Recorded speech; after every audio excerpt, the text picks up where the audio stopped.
an opportunity to push out those feelings of isolation, of cold, of dark, of death.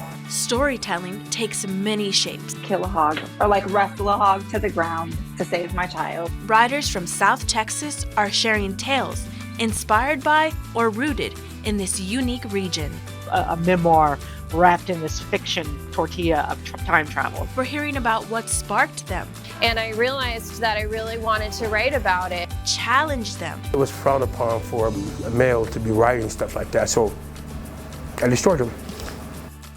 Or drove them. Every day, the story would change. To live out their dreams. I was just trying to be funny, haha girl. This is Everyone Has a Story. The Writers of South Texas.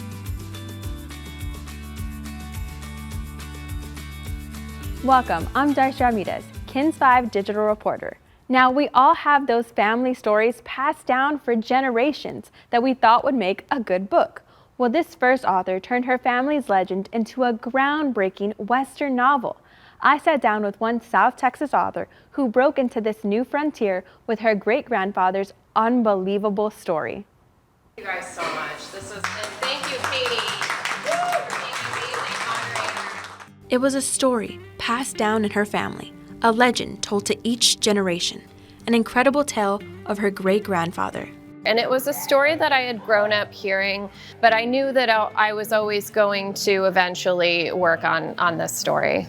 The Bullet Swallower is based loosely on Elizabeth Gonzalez James's great-grandfather, who was a bandito in the 1800s. He was chased down by Texas Rangers, shot in the face, but survived and became known as El Tragabalas, or the Bullet Swallower. I was really excited about the idea of doing a Western with a Mexican protagonist because there just aren't a lot of those. James stopped in several major Texas cities to promote the new book. Inside the Nowhere Bookshop, a quaint store located on the north side of San Antonio, James opened up about her new novel and how it breaks through the dated stereotypes of the Western genre and life along the border. Nobody from the border lives their life on this side or that side. They're on both sides. And that's actually an incredibly special circumstance to be able to be in the middle of two cultures at once. James started researching in 2015 and began writing her rough draft in 2016. She completed it in 2021, but still worked with her agent and editor for a couple more years. She said major world events like the presidential election in 2016 and the Uvalde shooting impacted her writing and how the novel unfolded. And I realized that I really wanted to write about it, and it is all in there in the book. It's hidden, and only I know like where those little pieces are of my reaction to the world and what was going on. James said her family has been extremely supportive during her writing journey, and many of them are excited to grab a copy of the new book. They're really excited that this story that we all grew up hearing is getting a little bit of a spotlight shown on it. James dedicated The Bullet Swallower to her father, Zeke. James said she tried her best to remain true to their story and hopes readers love it. You know, it's a part of him, it's a part of me, it's a part of that whole side of my family, so. The Institute of Letters named The Bullet Swallower an honor winner for the Jesse H. Jones Award for Best Book of Fiction. Congratulations, Elizabeth. Now, moving to Southeast Texas, a Houston writer is also using her family as main characters in her latest novel. But this innovative time travel story tells us how the past can impact the future. I talked with this next author about her funny and heartwarming story and the gifts she received in return. Amy Dotter's goal was simple: write a funny time travel book. But what she penned opened up a new world of emotions. And I had no idea that this catharsis, for not just me, but for a lot of readers, was going to come out of it. Dotter's debut novel, You Cannot Mess This Up, a true story that never happened, mixes real, tear-jerking memories, sensitive topics, comedic zingers, and time traveling. A memoir wrapped in this fiction tortilla of time travel is basically what it is. Dotter's jokes that the story and characters are a fabrication, but not a complete fabrication. Most of the characters are based on real-life counterparts, including her parents, and siblings. The novel showcases life in the 70s without the internet or cell phones, and explores different family dynamics and how memories can affect our future. Each human experience is unique and value, and all our little memories matter. Daughters was initially scared to show her family the novel, but after some nudging from some close friends, she gave them all a copy, and everyone was supportive. Daughters also received a memorable text from her father about how much he loved the book. Daughters' dad had unexpectedly died a couple weeks after reading the book, but Daughters is grateful for the text. But what an absolute gift my friends gave me, because without it, I'd have no text, I'd have no review, I'd have no confirmation, no validation, or whatever you want to call it. And for the rest of my life, I will carry that around. Daughters hopes readers find the book entertaining, nostalgic, and relatable. I was just trying to be funny, haha girl. Amy is living her best life traveling across the country while writing. She also released a book called Dear Dano, where she wrote nearly 600 handwritten letters to Facebook friends to see how we really connect to other human beings behind their profiles. Now, from time travel to thrillers, South Texas storytellers are tackling every genre of fiction. Our next writer explores friendship, isolation, and the terrifying wildlife in her latest thriller. Clever Creatures of the Night by Samantha Mabry was inspired by the author's own fears that elevated when her family isolated during the pandemic in a seemingly beautiful area in North Texas, just like her characters in the novel. The author was also worried about her young son, who was just learning to walk at the time. I remember being just like generally afraid of everything. I was just convinced that I was gonna have to kill a hog or wrestle a hog to the ground to save my child. In the book, she explores different responses people have to isolation, including one character who excessively bakes and another who pretends everything is normal. And staying with the thriller genre, this author from San Antonio has seen some spooky things in her life, now serving as the inspiration for multiple books. I sat down with a local author to talk about how these strange occurrences have become the foundation for her stories. I kind of got a little numb to the idea of death, to the idea, some of these things that were so dark around me became almost too normal. Cemeteries, they're often the place for grief and lingering spirits. But Mary Roma Santa isn't afraid of the darkness. She's learned to walk through it.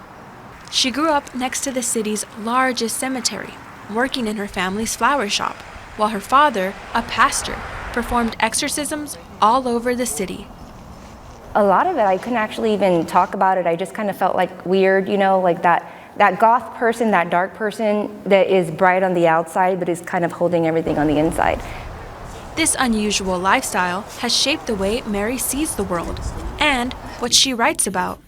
Just being able to write, it just gives me an opportunity to push out those feelings of isolation, of cold, of dark, of death, of those spirits that were lingering across the street. Her fascination with the supernatural inspired her novels, which have been praised by readers across the nation. And I think that's the feedback that I've gotten is that people have been pulled in by the relatability of these characters. Mary believes there are bad things in the world, but continues to write about characters who fight these evil forces and can make it through the darkness, just like she did. Mary is also dipping her toe in a different genre and has now teamed up with her father to release her first children's book, Pingüino the Brave Little Piñata. It will be based on her childhood, focusing on the family's flower and piñata store. Now, some of the writers we are featuring tell stories with words and pictures, and this story is truly a South Texas original. This comic book writer created his own comic that highlights his Hispanic heritage. Check out the unique way the idea came to him. Books have the power to change people, comic books included, and one South Texas native is making his mark in the comic book world. It's always been a dream of mine to have my own book. Lino Placencio grew up in Alice, Texas, loving theater, superheroes, and comic books. Placencio says his comic book, Bloodline, started from an idea he had while driving in his car. He and his fiancée, Isabel Perez, were joking about silly ideas for comic books, but soon the conversation turned serious, and they realized their ideas weren't silly, they were good. Placencio transformed that small idea into a story, which eventually transformed into Bloodline. I took the best idea that I felt resonated with me, not only as like a comic book fan, but just as a person. Bloodline is about a girl, Cassandra, who is passed down a special necklace that gives her power depending on whose blood it touches. Cassandra must learn what this power means while keeping it hidden from people that want to take it away. Cassandra's necklace was influenced by one of Placencio's favorite comic book characters, Green Lantern. He also says the character of Cassandra's grandma, Abuela, reflects his own grandmother and mother. They really taught me everything that I know, and yeah, they kind of shaped me into who I am. Placencio says one of the hardest parts was finding an artist who could bring his story to life with amazing drawings. He scoured the internet for artists and eventually found Ibuka Akpala through Reddit. Placencio says his partnership with Ibuka eventually transformed into a meaningful friendship. He just does it all. He's amazing. And honestly, this wouldn't have even been close to coming to life if it wasn't for him. Placencio says Ibuka creates the main art, including the main cover. His fiancée Isabel creates a variant cover, and each issue going forward will have a third cover, created by a selected family member or friend. The second issue of Bloodline is set to come out later this year. Placencio says it takes longer to finish the comic since they are only a two-man team, but the results are worth it. We want to make sure that we put out the best issue possible. Bloodline is now available on the Amazon Kindle store and at Red Mane Comics. Lino and his team are currently doing some finishing touches for the next issue. And from comic books to the big screen, visual storytelling is thriving in South Texas.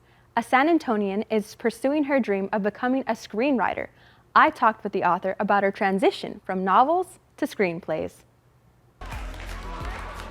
A San Antonio native is chasing her dreams all the way to the big screen. Chrissy Dallas has been an author and junior high teacher for over 15 years, but now she's adding screenwriter to her list of accomplishments. Dallas is part of the 100 Pages Movie Project, a first-of-its-kind movie production where 100 writers got the opportunity to write one page of a movie script. It's absolutely unique. Every day, the story would change. New characters introduced, new conflicts introduced. Dallas wrote page 58 of the script and describes her contribution as dramatic and important. She said the reactions at the table read ranged from shock, laughter, and applause. But Dallas also has another project moving forward. Her YA romantic comedy book, Wish Upon a Streaming Star, has been ranked on Kindle Vella's top 10 list for more than 2 years. She's set to release special editions with custom illustrations in September. Dallas said she's thankful to have grown up in San Antonio and says her upbringing helped her become the woman and writer she is today. My childhood in San Antonio has inspired so much of what I write and what I do. I always have Hispanic character representation because I grew up around that culture. Now, the 100 Pages Movie Project is currently in production and is set to feature some talented actors and actresses, including Shane West from A Walk to Remember. So I am very excited. And local students are getting in on the action in the film and television industry as well. A Pearsall teen is making a splash in the TV world. I sat down with the senior to talk about her latest project that highlights a big part of the high school experience. It's tough, it's stressful, but it's only stressful if you let it be, and it will work out in the end. A 17-year-old Pearsall student recently finished production on her first TV pilot episode. Caitlin Rodriguez is the writer and director behind her latest project, Senioritis. The show revolves around high school seniors who are nervous about the next chapter of their lives. It's a personal story to me of, the anxieties of what are you going to do after high school? I feel like it's something I can connect with a lot. Caitlin asked several people from all around Texas to work on this project. I didn't promise them the most money in the world. I promised them an opportunity to bring this character to life. And they said yes, like everyone did. Caitlin is committed to working in the film industry, whether it's in front of the camera or behind it. Because I'm either putting on someone's story for them or I'm visualizing my own thing and I'm seeing it come to life. And either way, it's so incredible. Senioritis is currently in post-production. Caitlin says it should be ready by November, and she plans to submit it to several film festivals. It's so fun to, be these characters and bring all these stories to life. So Senioritis won its first award for Best TV Pilot at the For Teens by Teens Film Festival in Cleveland, Texas. Congratulations to Caitlin. Now, another star student from here in San Antonio published his first novel, which won his school's top writing award. Abdur Rahman wrote Just Rewind, which revolves around a boy who loves chemistry and builds a time-traveling machine. The book has some surprising twists and turns. Can't guess what the next page holds. Some parts you'd have to really think about it in order to get the joke. Abdur wanted to prove to himself and his teachers he could be a published writer. He plans to continue the series. And from students to the teachers that guide them, we are wrapping up the show with a sweet story of rediscovery. A local teacher returned to writing poetry after nearly 30 years. I spoke to him about the challenges he faced in his journey and the person that inspired him to achieve his dream. You get that one life. It's your choice how you deal with it. A San Antonio teacher published his first book almost 30 years after he stopped writing due to bullying. It was frowned upon for a male to be writing stuff like that, so I destroyed him. Victor Haran is a beloved teacher at Harmony School of Excellence and a talented poet. But he stopped writing in 1997 after being discouraged. Thankfully, his friend Cynthia inspired him to write again in 2023. If it wasn't for her, I would have never written. After a few months, Haran published My Writings, exploring people, places, and events through poetry. The poems range from happy, sad, and sometimes angry, representing the ups and downs of life. I write what I know, I write what I see. Haran says he encourages his students to strive for their dreams, no matter how impossible they may seem. I'd rather try than not try at all, for trying to get me somewhere and not trying to get me nowhere. He dedicated his book to Cynthia, his mom, and his father. Haran is currently working on his second book. Now, I hope you enjoyed hearing from these writers as much as I enjoyed meeting them. Maybe they inspired you to write your own story. You can find all of these interviews on KENS5.com. I'm Darcy Ramirez.